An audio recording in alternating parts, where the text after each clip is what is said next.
આપણે આ અડદની દાળ બનાવવાની છે. તો અડદની દાળ બનાવવા માટે આપણે બાફી નાખી છે. અડદની દાળ સરસ મજાની બફાઈ ગઈ છે. હવે આપણે એનો વઘાર કરીશું. વઘાર કરવા માટે આપણે તેલ મૂકીશું, જીરું નાખીશું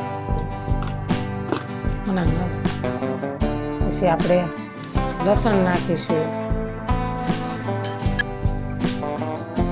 લીલું મરચાં નાખીશું, પછી આપણે તમાલપત્ર નાખીશું, પછી આપણે મરચાં નાખીશું, પછી આપણે હિંગ નાખીશું,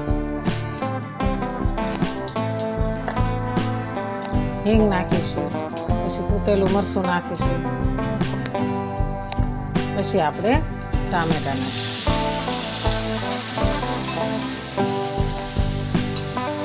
ટામેટા નાખી સરસ મજાનું હલાવી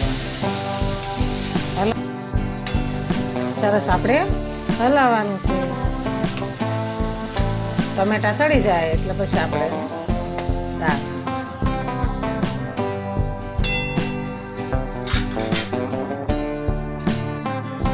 હળદર નાખશું, ધાણા જીરું નાખશું, પછી ફરીને પાછું આપણે હલાવી દઈશું. હવે આપણે થોડુંક લાલ મરચું નાખીશું. લાલ મરચું નાખ્યા પછી આપણે થોડો ગરમ મસાલો નાખીશું. ગરમ મસાલો નાખ્યા પછી આપણે આંબલી પલાળી છે તો એનું આપણે પાણી નાખીશું. પછી આપણે એને સરસ હલાવી દઈશું.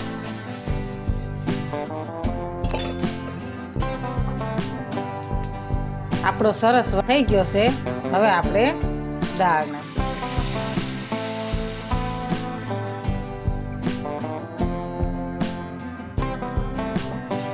સરસ મજાની આપણી દાળ કમ્પ્લીટ છે. હવે એને આપણે ઉકળવા દેવાની છે.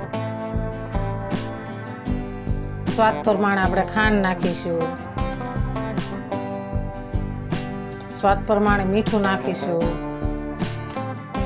પાછું ફરીને હલાવી દઈશું. મસ્ત આપણી દાળ બને છે. થોડી વાર આપણે ઉકળવા દઈશું. તો બની ગઈ છે. હવે આપણે એને એમાં ધાણા નાખીશું. સરસ આપણી દાળ